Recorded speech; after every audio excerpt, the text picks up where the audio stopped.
যে আরএসএস এটা একটা ফ্যাক্টরি, এই ফ্যাক্টরি দুটো শোরুম, একটা শোরুমের নাম হচ্ছে তৃণমূল কংগ্রেস আর একটা শোরুমের নাম হচ্ছে বিজেপি। কেউ যদি দাঙ্গা করতে আসে তার মাথা ভেঙে দেওয়া হবে। বামপন্থীরা ক্ষমতায় থাকলে কোন দাঙ্গা বাজরা মাথা তুলে দাঁড়াতে পারবে না। ওয়াকফ ট্রাইব্যুনালকে স্বীকৃতি প্রদান করতে হবে। তারা চলুন মামলা করে, নাহলে কবরস্থান মসজিদ বাঁচবেন, বছরের পর বছর নামাজ পড়ে এগুলো বাঁচবেন, মামলা করা। আর তার সঙ্গে রাস্তার আন্দোলন, সেটা করার জন্য একটা ফোরাম, কনস্টিটিউশনাল ফোরাম, এখানে সবাই ছিল। তারা সব রাজনৈতিক দলের না, কেউ সামাজিক আন্দোলন করে, কেউ শিক্ষা সংক্রান্ত আন্দোলন করে, কিন্তু ওয়াকফ সম্পদ বাঁচানোর জন্য তারা একত্রিত হতে হবে। ও বাবা, দুদিন পরে দেখি এই মমতা বন্দ্যোপাধ্যায় বলে ওয়াকফ দিল্লির আইন, যদি আপনাদের আন্দোলন করতে হয় দিল্লি যান। তাহলে মমতা বন্দ্যোপাধ্যায় তো ভবানীপুরের ঘোড়া। আপনি ভোট চাইতে এলাকায় এলাকায় যাচ্ছেন কেন? বিভিন্ন এলাকায়, আপনার এলাকায় ভোট চাইতে বলবেন যে তুমি যে এলাকার ভোটার, সে বুথের ভোটার, সেখানে অন্য জায়গায় যেও না। আমার কবরস্থান, আমার মসজিদ বাঁচানোর জন্য আমাকে দিল্লি যেতে হবে। আমার পাড়ার মসজিদ, আমার দাদুর কবরস্থান বাঁচানোর জন্য আমাকে দিল্লি যেতে হবে। আর তুমি আজকে ভোট চাইতে ওরা পশ্চিমবঙ্গ ঘুরবে, এই জিনিস চলবে না। তুমিও ভোট চাইতে, তুমিও দিল্লি যাও। দেখুন, ওই যে প্রথমেই যে কথা বলেছিলাম যে আরএসএস এটা একটা ফ্যাক্টরি, এই ফ্যাক্টরি দুটো শোরুম, একটা শোরুমের নাম হচ্ছে তৃণমূল কংগ্রেস আর একটা শোরুমের নাম হচ্ছে বিজেপি।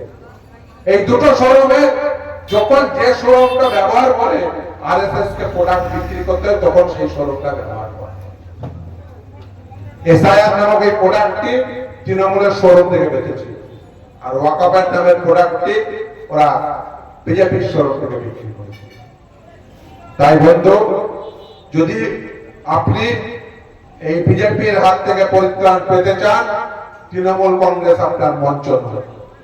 যারা এই উভয়ের বিরুদ্ধে লড়াই করছে, সেই মঞ্চ, সেই রাজনৈতিক শক্তি আইএসএফ সমর্থিত বামপন্থীদের। আর যারা তৃণমূল কংগ্রেস থেকে মুক্তি চান, তারাও একই জিনিস করবে। তার কারণ আপনার সন্তানের সঠিক গুণগত মানসম্পন্ন শিক্ষার প্রয়োজন। কেজি টু পিজি যদি ফ্রি এডুকেশন পেতে চান, তাহলে বামপন্থীদের ভোট দিন। আপনার সন্তানের শিক্ষান্তে কাজ পেতে চান, প্রতিটি বাড়িতে একটা করে চাকরি পেতে চান, বামপন্থীদের ভোট দিন।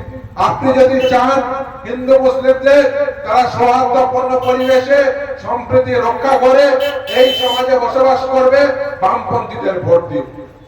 আপনি যদি চান যে এই পশ্চিমবঙ্গ যে অবস্থায় ছিল সেই অবস্থায় আবার ফিরে যাবে, আবার সেই হিন্দু মুসলিম একসঙ্গে সৌহার্দ্যপূর্ণ পরিবেশে বসবাস করবে, তাহলে বামপন্থীদের ভোট। যখন জ্যোতি বসু ক্ষমতায় ছিল, মুখ্যমন্ত্রী ছিল, বুদ্ধদেব ভট্টাচার্য মুখ্যমন্ত্রী ছিল, আপনারা দেখেছিলেন যে কোনদিন ঈদের জন্য বা মুসলিমদের কোনো পরবের জন্য পুজো বন্ধ হচ্ছে বা পুজোর পারমিশন নিতে হাইকোর্টে ছুটতে হচ্ছে? মমতা ব্যানার্জি বলে করতে হয়। কোনদিন ঈদের জন্য কোনো পুজো বা মুসলিমের কোনো পরবের জন্য কোনোদিন পুজো বন্ধ ছিল না, বা পুজোর জন্য মুসলিমদের কোনো পরব বন্ধ ছিল? কিন্তু এখন করতে হচ্ছে কেন? আজকে এই অস্ত্রের দাপাদাপি কেন? আজকে কেন এই অস্ত্রের প্রশিক্ষণ হচ্ছে? তার কারণ রাজ্যের ক্ষমতায় রয়েছে মমতা বন্দ্যোপাধ্যায়। জ্যোতি বসুর আমলে, বুদ্ধদেব ভট্টাচার্যের আমলে এই হিম্মত হয়েছিল অস্ত্রের শিক্ষা দেবেন? আজকে রাজ্যের মুখ্যমন্ত্রী যিনি জানেন, তিনি পুলিশ মন্ত্রী জানেন অস্ত্রের শিক্ষা হচ্ছে, তারপরেও তার ব্যবস্থা নেওয়ার ক্ষমতা হচ্ছে কেন? তার কারণ তিনি ভালো করে বুঝেছেন যে তাকে যদি জেলের বাইরে থাকতে হয়, তাহলে ওই বিজেপি আরএসএস কে চটানো যাবে না।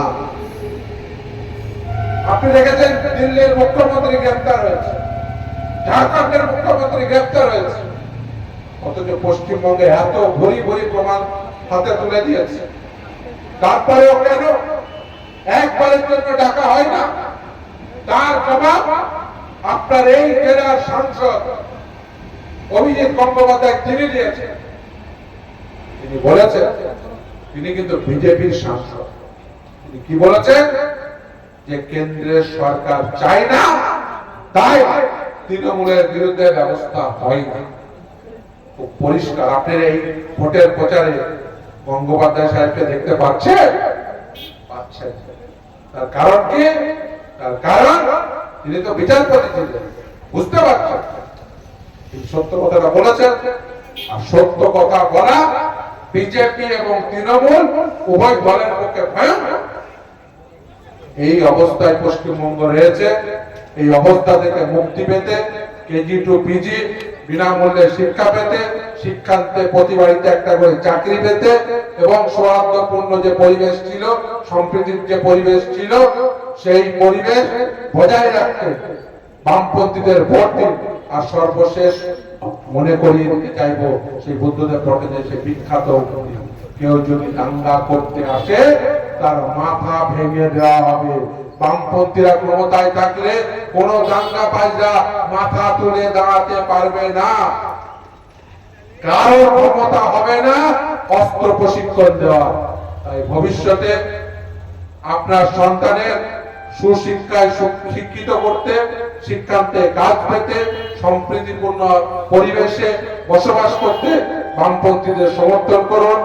ইব্রাহিমকে ভোট দিয়ে আইনসভায় পাঠান, যাতে প্রকৃত উন্নয়ন সম্ভব হয়। ইব্রাহিমের পক্ষে ভোট দানের আবেদন রেখে আমি আমার বক্তব্য শেষ করছি। ইনকলাব জিন্দাবাদ।